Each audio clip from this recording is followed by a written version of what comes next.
At 19, I climbed into my best friend's husband's bed and became the mother of her child. It all started when Lucas was rescued by my best friend, and he vowed to marry only her. After my best friend died in childbirth, Lucas used his family's influence to force me to marry him and impersonate her. I had to match not only her makeup, clothes, and way of speaking, but even her hobbies and interests. In our most intimate moments, Lucas would call out her name. One day, I was simply trying on my own clothes in front of the mirror when Lucas discovered this. He frowned and ordered me to change back. Ethan, the son I had lovingly raised for 10 years, broke down crying when he saw me. "You're not my mom. My mom isn't like this." I silently took out the divorce papers, determined to break free from my cage. Lucas didn't know that the person who saved him back then wasn't my best friend, but me. Lucas's long fingers gripped the divorce papers, his expression unreadable. "You want a divorce just because of some clothes?" I didn't answer, only handing him a pen. "Just sign it." "What about Ethan? Are you abandoning our son?" "Ethan was never my child. My presence or absence makes no difference to him." Lucas's usually impassive face showed a hint of surprise. After all, I had cherished and loved Ethan like the apple of my eye for the past decade. He rubbed his temples, seeming agitated.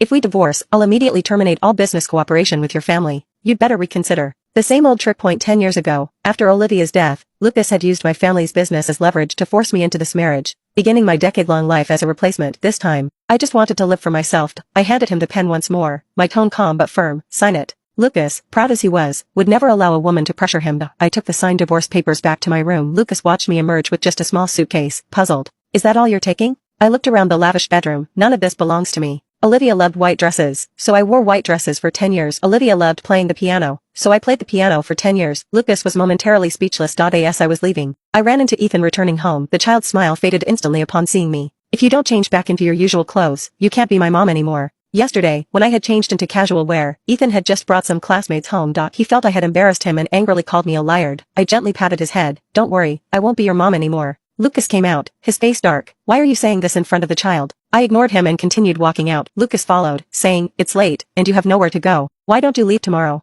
"No need." Less than 10 minutes after leaving the Shaw house, my mother called. "Why are you divorcing? Don't you know the Song family owes its success to Lucas? Olivia only married into the Shaw family because she saved Lucas. She was unlucky, but now you've got this golden opportunity. How can you not cherish it? Go back home right now and apologize to Lucas, or your father, and I will disown you." I hung up the phone, a bitter smile on my lips. Lucas's love for Olivia ran deep, and their story of damsel-saving hero became legendary in high society circles. But what no one knew was that the person who saved Lucas 15 years ago was actually me. 15 years ago, Olivia and I witnessed Lucas being kidnapped on our way home from school. The kidnappers, fearing we'd talk, took us too. The kidnappers were rivals of the Shaw group, out for blood, not money. Lucas had a leg broken and was barely conscious. Olivia was trembling with fear, unable to utter a word. I was the only one brave enough to negotiate with the kidnappers. When they saw through my plan, one of them swung a brick at my head. Lucas dragged himself over to shield me. "If you want to hurt someone, hurt me. Leave the innocent girls alone." The consequence was that he collapsed, barely breathing. I seized the opportunity, grabbing a crowbar and striking the kidnapper. As he staggered, disoriented, I shouted at Olivia, "Run."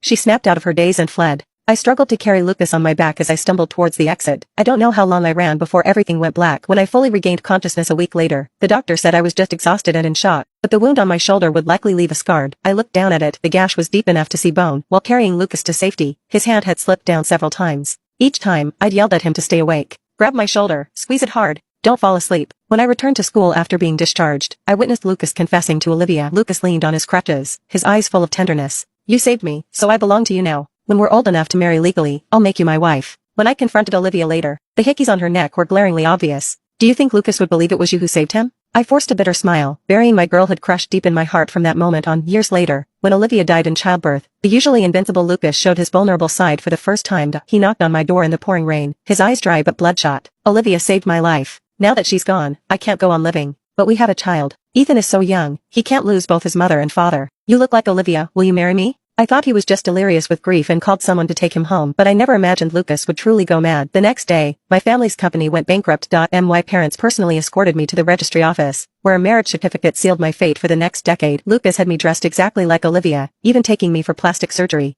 Even my name changed from Aria Song to Olivia Quinn. In public, Lucas showered me with affection, but at home, he would only sleep while holding Olivia's photo. On the rare occasions we were intimate, he would call out Olivia's name. Ethan received an elite education from a young age and idolized Lucas. In a family, children learn from their parents' interactions. Gradually, Ethan began to treat me the way Lucas did, cold and distant. He was even closer to the household staff than to me. Recalling all this, I had already landed in Coast City. As soon as I turned on my phone, Lucas called. I let it ring until the last moment before answering, seemingly displeased at my delay. Lucas's voice was impatient. "Why did it take you so long to answer?" Fair enough, I used to answer his calls instantly, our chat logs a sea of green, but now I had neither the obligation nor the inclination. I ignored his harsh tone, simply asking, what is it? Ethan's been having diarrhea after drinking milk. What kind of milk did you buy him before? Ethan had been lactose intolerant since childhood, with a more sensitive stomach than other kids. Whenever he had bouts of vomiting and diarrhea, I'd stay up all night by his side. I still remembered him whimpering mommy as he curled up in my arms, while I cried silently out of concern for him, but now, I didn't want to get involved anymore. We're divorced, and I'm no longer Ethan's mother. The Shaw family surely doesn't lack private doctors and nannies. Please don't bother me again.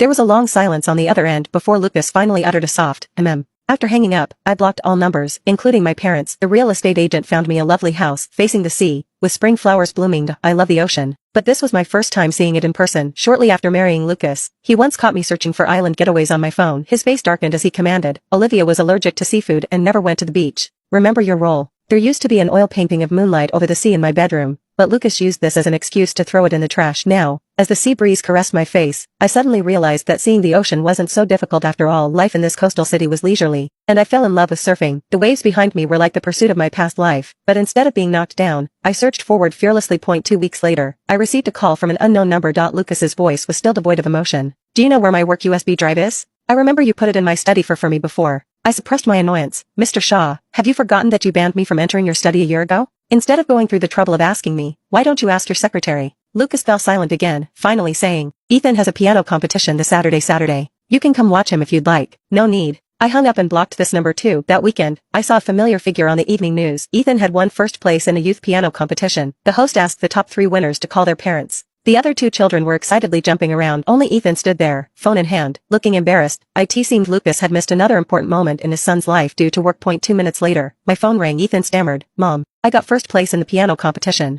I replied calmly, without emotion, I told you I'm not your mother anymore. You should share your joys and sorrows with your real family. On the TV screen, Ethan's eyes turned red, but he remained silent. The host, seemingly at a loss for this situation, quickly called for a change of scene. After being a replacement for 10 years, Ethan had once been my only solace. Though he wasn't my biological child, we had spent every day together, and I couldn't help but see him as my own. But when he started rejecting my affection and looking at me with disgust, I finally gave up completely. Late that night, Lucas called again, barely containing his anger. I know you're upset, but you can't take it out on our son. How can you be so inconsiderate as a mother? I laughed coldly. Don't forget, he's the one who said he didn't want me as his mother. I just happened to agree. As I was about to hang up, Lucas asked, I suddenly remembered you have a deep scar on your left shoulder. How did you get it? I found it almost amusing. In 10 years of marriage, he had never asked about my shoulder scar. He even wanted to remove it when he took me for plastic surgery. I don't know where I found the courage then, but I firmly refused. Now I understand. I was afraid that after playing the role for so long, I'd forget who I really was. Only this scar would remind me that I am Arya Song. At that moment, a malicious thought crossed my mind. How would Lucas react if he knew I was the one who saved him back then? 15 years ago, I saved someone. He did it. There was sudden, rapid breathing on the other end, followed by the sound of a glass shattering. With a secret sense of satisfaction, I hung up and tossed my SIM card into the trash. The next morning, someone rang my doorbell. Lucas stood outside, looking haggard, his eyes bloodshot. The person who saved me back then, was it you?